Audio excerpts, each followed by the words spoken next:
Kejadian pasal 40 ayat 1-23. Mimpi juru minuman dan juru roti.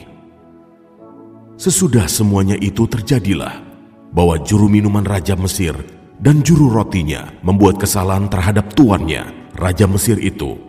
Maka murkalah Firaun kepada kedua pegawai istananya, kepala juru minuman dan kepala juru roti itu.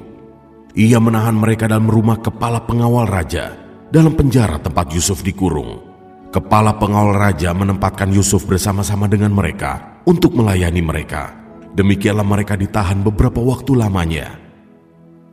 Pada suatu kali bermimpilah mereka keduanya, baik juru minuman maupun juru roti Raja Mesir yang ditahan dalam penjara itu.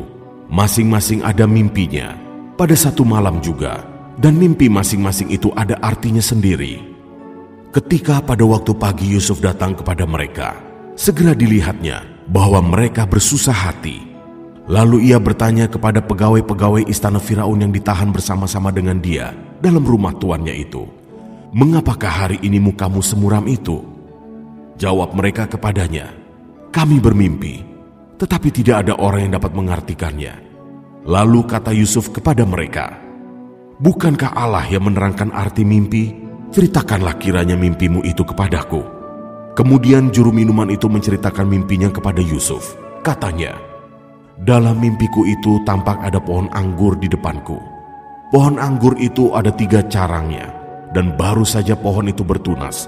Bunganya sudah keluar, dan tandan-tandannya penuh buah anggur yang ranum. Dan di tanganku ada piala Firaun.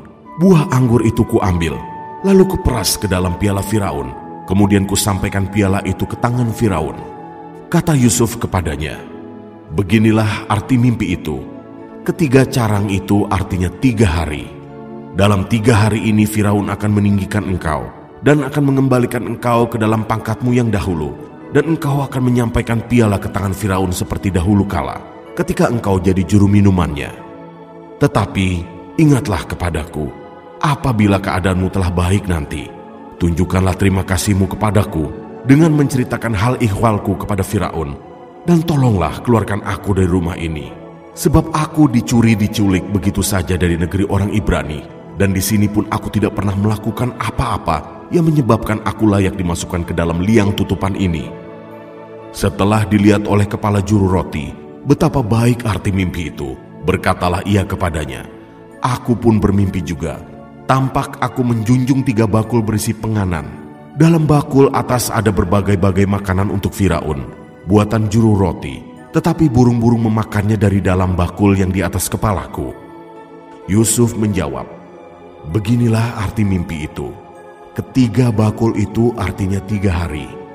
Dalam 3 hari ini Firaun akan meninggikan engkau tinggi ke atas dan menggantung engkau pada sebuah tiang, dan burung-burung akan memakan dagingmu dari tubuhmu." Dan terjadilah pada hari ketiga, hari kelahiran Firaun, maka Firaun mengadakan perjamuan untuk semua pegawainya. Ia meninggikan kepala juru minuman dan kepala juru roti itu di tengah-tengah para pegawainya. Kepala juru minuman itu dikembalikannya ke dalam jabatannya, sehingga ia menyampaikan pula piala ke tangan Firaun. Tetapi kepala juru roti itu digantungnya, seperti yang ditakbirkan Yusuf kepada mereka. Tetapi Yusuf tidaklah diingat oleh kepala juru minuman itu, melainkan dilupakannya.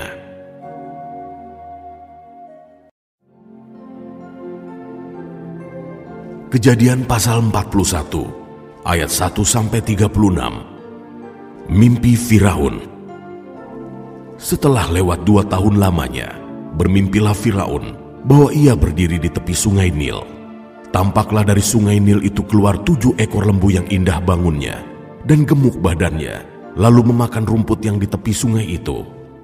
Kemudian tampaklah juga 7 ekor lembu yang lain yang keluar dari dalam sungai Nil itu, buruk bangunnya dan kurus badannya, lalu berdiri di samping lembu-lembu yang tadi di tepi sungai itu.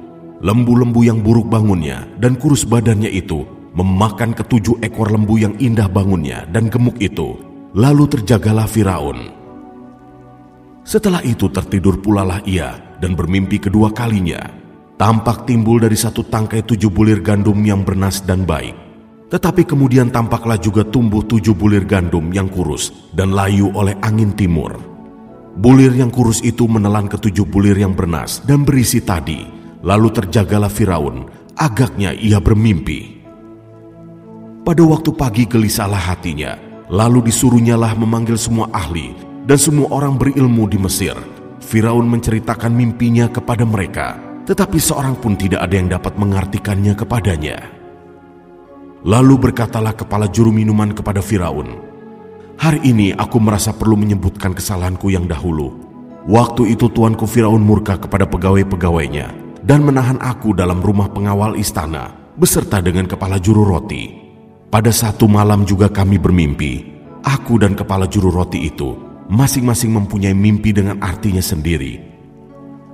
Bersama-sama dengan kami ada di sana seorang muda Ibrani, hamba kepala pengawal istana itu. Kami menceritakan mimpi kami kepadanya. Lalu diartikannya kepada kami mimpi kami masing-masing. Dan seperti yang diartikannya itu kepada kami, demikianlah pula terjadi. Aku dikembalikan ke dalam pangkatku, dan kepala juru roti itu digantung." Kemudian Firaun menyuruh memanggil Yusuf. Segeralah ia dikeluarkan dari tutupan. Ia bercukur dan berganti pakaian, lalu pergi menghadap Firaun. Berkatalah Firaun kepada Yusuf, "Aku telah bermimpi, dan seorang pun tidak ada yang dapat mengartikannya. Tetapi telah kudengar tentang engkau. Hanya dengan mendengar mimpi saja, engkau dapat mengartikannya." Yusuf menyahut Firaun, "Bukan sekali-kali aku, melainkan Allah juga yang akan memberitakan kesejahteraan kepada tuanku Firaun." Lalu berkatalah Firaun kepada Yusuf, "Dalam mimpiku itu, aku berdiri di tepi sungai Nil. Lalu tampaklah dari sungai Nil itu keluar 7 ekor lembu yang gemuk badannya dan indah bentuknya, dan makan rumput yang di tepi sungai itu. Tetapi kemudian tampaklah juga keluar 7 ekor lembu yang lain, kulit pemalut tulang, sangat buruk bangunnya dan kurus badannya. Tidak pernah kulihat yang seburuk itu di seluruh tanah Mesir. Lembu yang kurus dan buruk itu memakan ke-7 ekor lembu gemuk yang mula-mula. Lembu-lembu ini masuk ke dalam perutnya, tetapi walaupun telah masuk ke dalam perutnya, tidaklah kelihatan sedikit pun tandanya. Bangunnya tetap sama buruknya seperti semula. Lalu terjagalah aku. Selanjutnya dalam mimpiku itu kulihat timbul dari satu tangkai 7 bulir gandum yang berisi dan baik. Tetapi kemudian tampaklah juga tumbuh 7 bulir yang kering, kurus dan layu oleh angin timur. Bulir yang kurus itu memakan ke-7 bulir yang baik tadi. Telah kuceritakan hal ini kepada semua ahli, tetapi seorang pun tidak ada yang dapat menerangkannya kepadaku." Lalu kata Yusuf kepada Firaun, "Kedua mimpi tuanku Firaun itu sama. Allah telah memberitahukan kepada tuanku Firaun apa yang hendak dilakukannya. Ke-7 ekor lembu yang baik itu ialah 7 tahun. Dan ke-7 bulir gandum yang baik itu ialah 7 tahun juga. Kedua mimpi itu sama. Ke-7 ekor lembu yang kurus dan buruk yang keluar kemudian, maksudnya 7 tahun. Demikian pula ke-7 bulir gandum yang hampa dan layu oleh angin timur itu, maksudnya akan ada 7 tahun kelaparan. Inilah maksud perkataanku ketika aku berkata kepada tuanku Firaun, Allah telah memperlihatkan kepada tuanku Firaun apa yang hendak dilakukannya.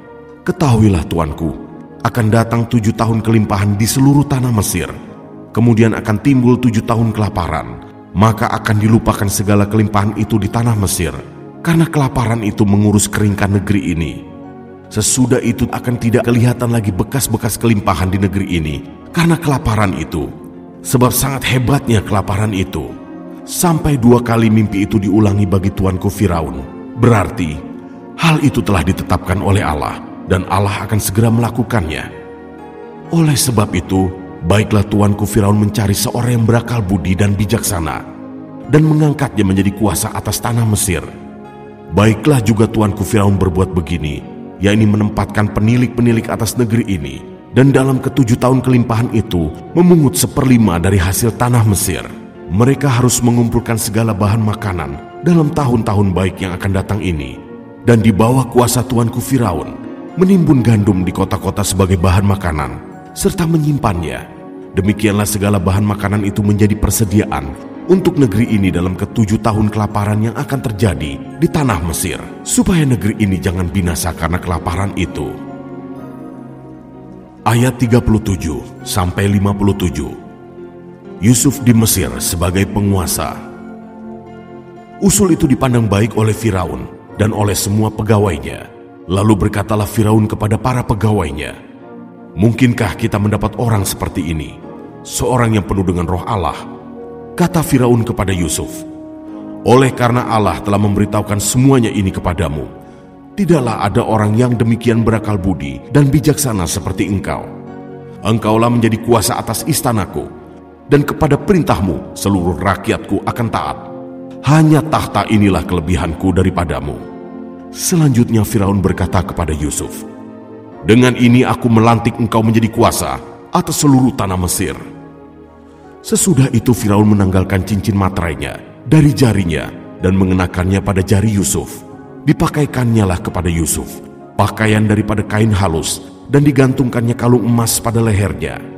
Lalu Firaun menyuruh menaikkan Yusuf dalam keretanya yang kedua, dan berserulah orang di hadapan Yusuf, "Hormat!" Demikianlah Yusuf dilantik oleh Firaun menjadi kuasa atas seluruh tanah Mesir. Berkatalah Firaun kepada Yusuf, "Akulah Firaun, tetapi dengan tidak setahumu, seorang pun tidak boleh bergerak di seluruh tanah Mesir." Lalu Firaun menamai Yusuf Safnat Paaneah, serta memberikan Asnat, anak Potifera, imam Dion, kepadanya menjadi istrinya. Demikianlah Yusuf muncul sebagai kuasa atas seluruh tanah Mesir. Yusuf berumur 30 tahun ketika ia menghadap Firaun, raja Mesir itu. Maka pergilah Yusuf dari depan Firaun, lalu dikelilinginya seluruh tanah Mesir. Tanah itu mengeluarkan hasil bertumpuk-tumpuk dalam ke-7 tahun kelimpahan itu. Maka Yusuf mengumpulkan segala bahan makanan ke-7 tahun kelimpahan yang ada di tanah Mesir, lalu disimpannya di kota-kota. Hasil daerah sekitar tiap-tiap kota disimpan di dalam kota itu. Demikianlah Yusuf menimbun gandum seperti pasir di laut, sangat banyak sehingga orang berhenti menghitungnya karena memang tidak terhitung. Sebelum datang tahun kelaparan itu, lahirlah bagi Yusuf 2 orang anak laki-laki yang dilahirkan oleh Asnat, anak Potifera, imam Dion. Yusuf memberi nama Manasye kepada anak sulungnya itu, sebab katanya, "Allah telah membuat aku lupa sama sekali kepada kesukaranku dan kepada rumah bapakku." Dan kepada anaknya yang kedua diberinya nama Efraim, sebab katanya, "Allah membuat aku mendapat anak dalam negeri kesengsaraanku." Setelah lewat ke-7 tahun kelimpahan yang ada di tanah Mesir itu, mulailah datang 7 tahun kelaparan, seperti yang telah dikatakan Yusuf, "Dalam segala negeri ada kelaparan, tetapi di seluruh negeri Mesir ada roti."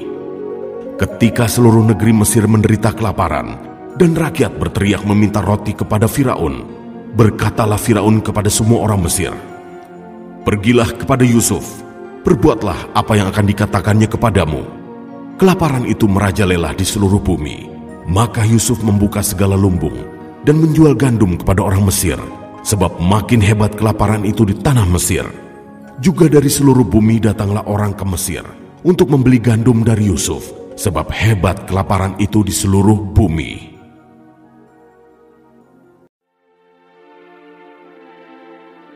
Kejadian pasal 42 ayat 1-38. Saudara-saudara Yusuf pergi ke Mesir.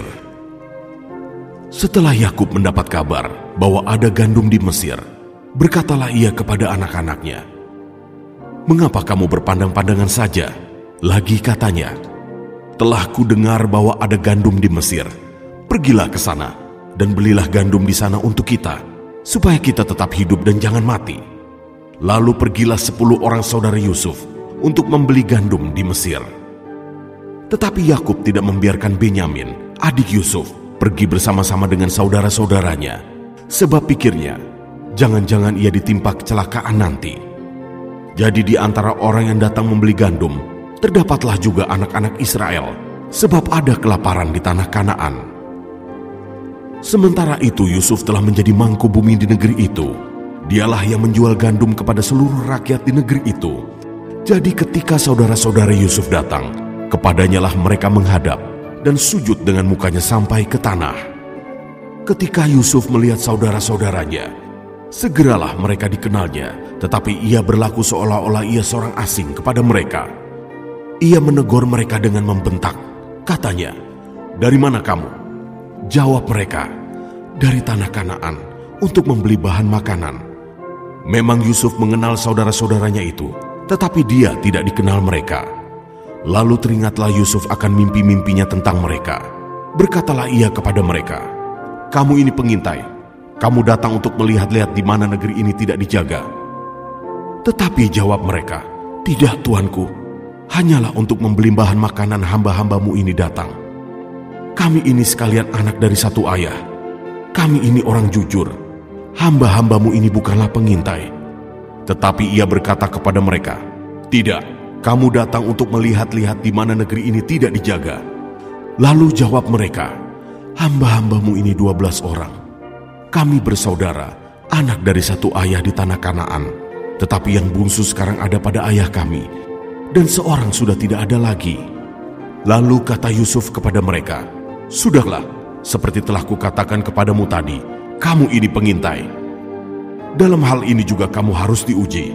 Demi hidup Firaun, kamu tidak akan pergi dari sini jika saudaramu yang bungsu itu tidak datang kemari. Suruhlah seorang daripadamu untuk menjemput adikmu itu, tetapi kamu ini harus tinggal terkurung di sini. Dengan demikian perkataanmu dapat diuji, apakah benar, dan jika tidak, demi hidup Firaun, sungguh-sungguhlah kamu ini pengintai." Dan dimasukkannya mereka bersama-sama ke dalam tahanan 3 hari lamanya. Pada hari yang ketiga berkatalah Yusuf kepada mereka, "Buatlah begini, maka kamu akan tetap hidup. Aku takut akan Allah.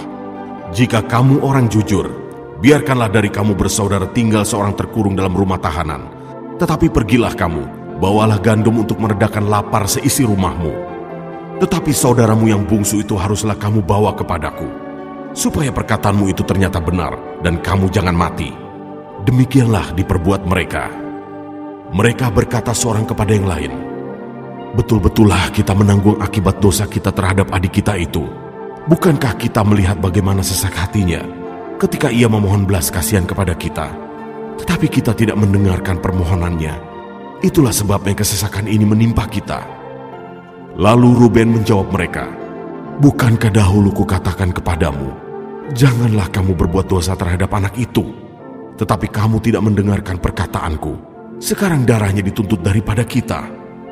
Tetapi mereka tidak tahu bahwa Yusuf mengerti perkataan mereka, sebab mereka memakai seorang juru bahasa. Maka Yusuf mengundurkan diri dari mereka, lalu menangis. Kemudian ia kembali kepada mereka dan berkata-kata dengan mereka. Ia mengambil Simeon dari antara mereka, lalu disuruh belenggu di depan mata mereka. Sesudah itu Yusuf memerintahkan bahwa tempat gandum mereka akan diisi dengan gandum, dan bahwa uang mereka masing-masing akan dikembalikan ke dalam karungnya, serta bekal mereka di jalan akan diberikan kepada mereka. Demikianlah dilakukan orang kepada mereka itu. Sesudah itu mereka pun memuat gandum itu ke atas keledai mereka, lalu berangkat dari situ. Ketika seorang membuka karungnya untuk memberi makan keledainya di tempat bermalam, dilihatnyalah uang yang ada di dalam mulut karungnya. Katanya kepada saudara-saudaranya, "Uangku dikembalikan, lihat ada dalam karungku." Lalu hati mereka menjadi tawar, dan mereka berpandang-pandangan dengan gemetar serta berkata, "Apakah juga yang diperbuat Allah terhadap kita?" Ketika mereka sampai kepada Yakub, ayah mereka, di tanah Kanaan, mereka menceritakan segala sesuatu yang dialaminya. Katanya, "Orang itu, yakni yang menjadi tuan atas negeri itu, telah menegur kami dengan membentak dan memperlakukan kami sebagai pengintai negeri itu. Tetapi kata kami kepadanya, kami orang jujur, kami bukan pengintai.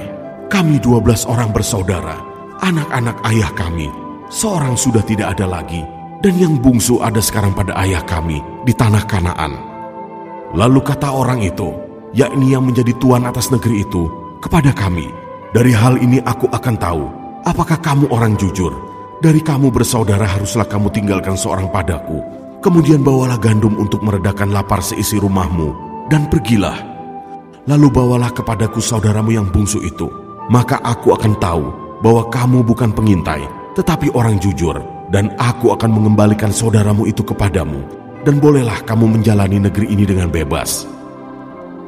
Ketika mereka mengosongkan karungnya, tampaklah ada pundi-pundi uang masing-masing dalam karungnya. Dan ketika mereka beserta ayah mereka melihat pundi-pundi uang itu, ketakutanlah mereka. Dan Yakub ayah mereka berkata kepadanya, "Kamu membuat aku kehilangan anak-anakku. Yusuf tidak ada lagi, dan Simeon tidak ada lagi. Sekarang Benyamin pun hendak kamu bawa juga. Aku inilah yang menanggung segala-galanya itu." Lalu berkatalah Ruben kepada ayahnya, "Kedua anakku laki-laki boleh engkau bunuh. Jika ia tidak kubawa kepadamu, serahkanlah dia ke dalam tanganku, maka dia akan kubawa kembali kepadamu." Tetapi jawabnya, "Anakku itu tidak akan pergi ke sana bersama-sama dengan kamu, sebab kakaknya telah mati, dan hanya dialah yang tinggal. Jika dia ditimpa kecelakaan di jalan yang akan kamu tempuh, maka tentulah kamu akan menyebabkan aku yang ubanan ini turun ke dunia orang mati karena duka cita."